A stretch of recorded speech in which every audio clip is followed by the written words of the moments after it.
Hello friends, welcome back to Differential Academy. In this video we are going to discuss about thermal diffusivity.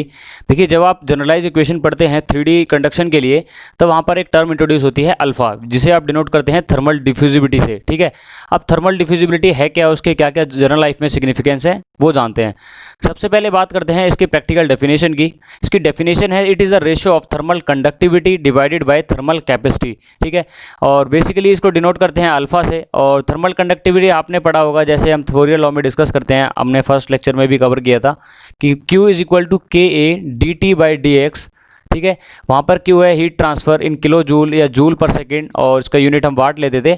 और वहाँ पे K था हमारा thermal conductivity of the material. ठीक है, और रो सी हमारा डिनोट करता है थर्मल कैपेसिटी। अब एक्चुअल में ये इनके हैं क्या ये चीज़ें, देखिए अगर हम बात करें थर्मल कंडक्टिविटी की तो ये हमारा बताता है कोई मटेरियल कितने अच्छे से हीट को फ्लो कर सकता है खुद के अंदर से। ठीक है, फॉर एग्जांपल अगर हम एक मेटेलिक रॉड लेते हैं और उसको हीट करते हैं, और जैसे जैसे उसमें हम एक एंड हीट होगा तो धीरे धीरे क्या होगी, हीट प्रोपोगेट करेगी with the help of free electrons, और उसका दूसरा एंड भी क्या हो जाएगा, हीट हो जाएगा। ठीक है, तो हम इसको फील कर सकते हैं कि कोई मटेरियल कितने अच्छे से हीट को कंडक्ट कर रहा है, तो वो हमारी होती है थर्मल कंडक्टिविटी, जिसको आप फील भी कर सकते हो। और वहीं अब आप दूसरी जगह मैं एक नॉन मेटेलिक रॉड लूँगा तो उसको हीट करूँगा तो वो क्या होगी, बहुत ज़्यादा टाइम लगाएगी हीट होने में, क्योंकि यहाँ पर क्या होता है, जो हीट कंडक्शन होता है वो लेटिस वाइब्रेशन की वजह से होता है। और conductivity of metal is greater than conductivity of non metals, ये हमने डिस्कस किया था ऑलरेडी फोरियर लॉ के अंदर। अब बात करते हैं थर्मल कैपेसिटी। अब थर्मल कैपेसिटी क्या होती है कि कोई मटेरियल कितनी अमाउंट ऑफ हीट को स्टोर कर सकता है पर यूनिट वॉल्यूम। ठीक है, तो ये हमारी क्या है, थर्मल कंडक्टिविटी की कोई मटेरियल कितने अच्छे से हीट को कंडक्ट कर सकता है, इसको हम फील कर सकते हैं। और थर्मल कैपेसिटी क्या है, एक तरीके से कितना अमाउंट ऑफ हीट जो क्या है वो एक्यूमुलेट कर सकता है, वो स्टोर कर सकता है पर यूनिट वॉल्यूम। ठीक है, ये हमारी थर्मल कैपेसिटी है। और इनका रेशो है वो हमारा thermal conductivity divided by thermal capacity, ये दिखाता है हमारा थर्मल डिफ्यूजिबिलिटी की। तो ये तो ही एक तरीके से एक थ्योरेटिकल या हमारी जो कॉन्सेप्चुअल हमारे जो डेफिनेशन है। अब प्रैक्टिकल लाइफ में हम बात करें थर्मल डिफ्यूजिबिलिटी क्या है, देखिए थर्मल डिफ्यूजिबिलिटी वो टर्म है कि कोई मटेरियल कितने ज़्यादा टाइम ले रहा है हीट होने में और कितना ज़्यादा टाइम ले रहा है अपने आप को कूल करने में। ठीक है, फॉर एग्जाम्पल हम बोल सकते हैं कि भाई कितना अच्छे से कोई हीट को रिजेक्ट कर रहा है और कितने अच्छे से वो हीट को गेन कर रहा है। फॉर एग्जांपल अगर बात करें हम रेत की, ठीक है, डेजर्ट का जो रेत होता है, जो रेगिस्तान का रेत होता है, वो बहुत जल्दी गर्म हो जाता है दिन के टाइम में, और रात में क्या हो जाता है, काफ़ी जल्दी ठंडा हो जाता है। दैट मीन्स उसका जो अल्फ़ा है वो थर्मल डिफ्यूजिबिलिटी है वो बहुत ज़्यादा है। ठीक है, अगर हमें कोई ऐसा मटेरियल चाहिए बहुत जल्दी हीट हो जाए तो हम क्या करेंगे, उसकी थर्मल डिफ्यूजिबिलिटी जो अल्फ़ा की वैल्यू है बहुत ज़्यादा होगी। ठीक है, और वो बहुत जल्दी हीट हो जाएगा, बहुत जल्दी कूल हो जाएगा। ठीक है, तो ये और अपने आप को क्या करेगा, बहुत जल्दी इक्विलिब्रियम पे ले आएगा वो। ठीक है, तो जैसे हम मैंने रेत का एग्जांपल दिया। तो बात करें थर्मल, इसके अगर बात करते हैं यूनिट के बारे में, तो थर्मल कंडक्टिविटी का यूनिट होता है हमारा वाट पर मीटर पर केल्विन। ठीक है, और आपका थर्मल कैपेसिटी की बात करें तो हमारे उसके अंदर क्या होता है, रो विच वो है हमारा डेंसिटी, जिसका यूनिट हो जाएगा केजी पर मीटर क्यूब। और आपका अगर सी की बात करें वो है स्पेसिफिक हीट, वो होता है आपका जूल पर केजी पर केल्विन। ठीक है, तो आपके देखिए केल्विन से केल्विन कैंसिल आउट हो जाएगा और आपके मीटर क्यूब ये ऊपर जाएगा, दैट मीन्स 1 मीटर यहाँ से माइनस सब्ट्रैक्ट हो जाएगा। ठीक है, और वाट होता है हमारा जूल पर सेकेंड, तो हमारे यहाँ जूल से जूल कैंसिल हो जाएगा, तो आपका क्या रह जाएगा आपका, और केजी से यहाँ पे केजी कैंसिल हो जाएगा, तो आपका बचेगा मीटर स्क्वायर पर सेकेंड। ठीक है, दैट मीन्स यूनिट हमारी हो जाएगी इसकी मीटर स्क्वायर पर सेकेंड। और अगर डायमेंशन यूनिट की बात करें मीटर स्क्वायर को क्या लिख सकते हैं, लेंथ L2/T-1, तो L2T-1 क्या हो जाएगा, इसका यूनिट हो जाएगा। तो हम बात करते हैं जो थर्मल डिफ्यूजिबिलिटी है, एक्चुअल में क्या है, हम इसको फील कर सकते हैं थर्मल डिफ्यूजिबिलिटी, क्योंकि अल्फा हमारा शो कर रहा है thermal conductivity divided by thermal capacity. जितना ज़्यादा हमारा मटेरियल की थर्मल कंडक्टिविटी ज़्यादा होगी और जितना इसकी जो हमारी जो थर्मल कैपेसिटी जितनी कम होगी, उतना ही हमारा क्या होगा, अल्फा जो थर्मल डिफ्यूजिबिलिटी होगी वो बहुत ज़्यादा होगी। ठीक है, और हम कास्टिंग के अंदर भी एक ये टर्म पढ़ेंगे कि जो हमारी क्या है, वॉल्यूम है, जो बॉडी का कोई वॉल्यूम है वो क्या बताता है, हमारा हीट एक्यूमुलेटेड या हीट कंटेंट को बताता है।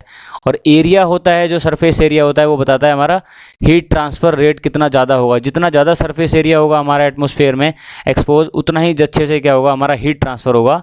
और जितने अच्छे से हमारा वॉल्यूम जितना ज़्यादा होगा उतना ही वो क्या करेगा, हीट एक्यूमुलेट करेगा। तो ये थर्मल कैपेसिटी बताती है हमारी कि कितना अमाउंट ऑफ हीट एक्यूमुलेट कर रहा है पर यूनिट वॉल्यूम कोई बॉडी, और थर्मल कंडक्टिविटी बताती है कि कितना अच्छे से कोई बॉडी कंडक्ट कर रही है, जिसको हम फील भी कर सकते हैं with the help of metallic rod. और थर्मल डिफ्यूजिबिलिटी भी एक टर्म है जिसको हम फील कर सकते हैं, जैसे फिर मैंने एग्जांपल दिया है कोई रेत का या फिर कोई भी एक मटेरियल जो बहुत अच्छे से हीट को क्या करता है, वो बहुत जल्दी हीट हो जाता है, बहुत जल्दी कूल हो जाता है, दैट मीन्स उसका अल्फ़ा बहुत ज़्यादा है। ठीक है, जहाँ हमें ऐसा मटेरियल चाहिए तो हम वो वैल्यू यूज़ करेंगे अल्फ़ा की, जो इसकी वैल्यू बहुत हाई होगी। लार्जर बी द, अगर हम बात करें तो larger be the thermal diffusibility faster is the propagation of heat into the medium. जितना ज़्यादा अच्छा थर्मल डिफ्यूजिबिलिटी होगा उतना ही ज़्यादा हमारा क्या होगा, कोई बॉडी ज़्यादा जल्दी हीट होगी और उतनी ही जल्दी वही बॉडी कूल होगी और अपने आप को इक्विलिब्रियम स्टेट पर ले आएगी। तो ठीक है, तो इस पर फंडामेंटल क्वेश्चन कैसे आते हैं। फर्स्ट क्वेश्चन आता है what is the dimension unit of thermal diffusibility. जैसे मैंने बताया यूनिट होता है मीटर स्क्वायर पर सेकेंड, और डायमेंशन यूनिट हुआ L2/T1 that is equal to L2T-1। ठीक है, रेशो पूछ लेते हैं। Thermal diffusibility is the ratio of thermal conductivity which is denoted by K upon thermal capacity that is denoted by ρ/C। ठीक है, तो K/ρC इसका एक फॉर्मूला हो जाएगा। और इसको बात करें जनरल लाइफ में तो ये एक तरीके से क्या है, ये थर्मल डिफ्यूजिबिलिटी वो वैल्यू है जो किसी भी चीज़ के यूनिट वॉल्यूम के यूनिट टेम्परेचर डिफरेंस के लिए जितना हीट रिक्वायर्ड होगा वो उसकी क्या होगी, थर्मल डिफ्यूजिबिलिटी होगी। ठीक है, यूनिट वॉल्यूम के यूनिट टेम्परेचर डिफरेंस के लिए जितनी हीट रिक्वायर्ड होगी वो उसकी क्या होगी, थर्मल डिफ्यूजिबिलिटी। और थर्मल कैपेसिटी क्या है, इतना अमाउंट ऑफ हीट कैपेसिटी है उसके पास है, कितना अमाउंट ऑफ हीट एक्यूमुलेट कर रहा है per unit volume, that is called thermal capacity. And thermal conductivity हमने ऑलरेडी डिस्कस किया था, कितना अमाउंट ऑफ हीट को वो क्या कर रहा है, कितने अच्छे से वो अपने आप को फ्लो कर रहा है। तो अल्फ़ा को आप फील कर सकते हो, अगर जैसे रेत का एग्जाम्पल दिया मैंने, या फिर कोई मटीरियल अपने आप को कितने अच्छे से ठंडा करता है, कितने अच्छे से कूल करता है। ठीक है, और थर्मल कंडक्टिविटी भी आप फील कर सकते हो। थर्मल कैपेसिटी क्या है, अमाउंट ऑफ वॉल्यूम पर डिपेंड है, जितना ज़्यादा वॉल्यूम होगा बॉडी का उतनी ही ज़्यादा हीट एक्यूमुलेट करेगी। ठीक है, तो ये है हमारा थर्मल डिफ्यूजिबिलिटी। और इसका यूज़ करते हो आप 3D कोऑर्डिनेट, जब आप पढ़ते हो जनरलाइज इक्वेशन पढ़ते हो आपकी उसकी कंडक्शन की, तो उसकी इक्वेशन हम जनरली लिखते हैं curl two T by curl X square, curl two T upon curl Y square, curl two T by curl Z square plus QG, where QG is the internal heat generation by the body upon K which is upon equal to 1 by alpha curl two T upon curl tau, where tau बता रहा है हमारा time को और T बता रहा है हमारा टेम्परेचर को। ठीक है, दैट मीन्स ये अगर स्टेडी स्टेट होगा तो ये वैल्यू जीरो हो जाएगी, अगर टेम्परेचर के साथ डिपेंड कर रहा है दैट मीन्स ये वैल्यू जीरो नहीं होगी।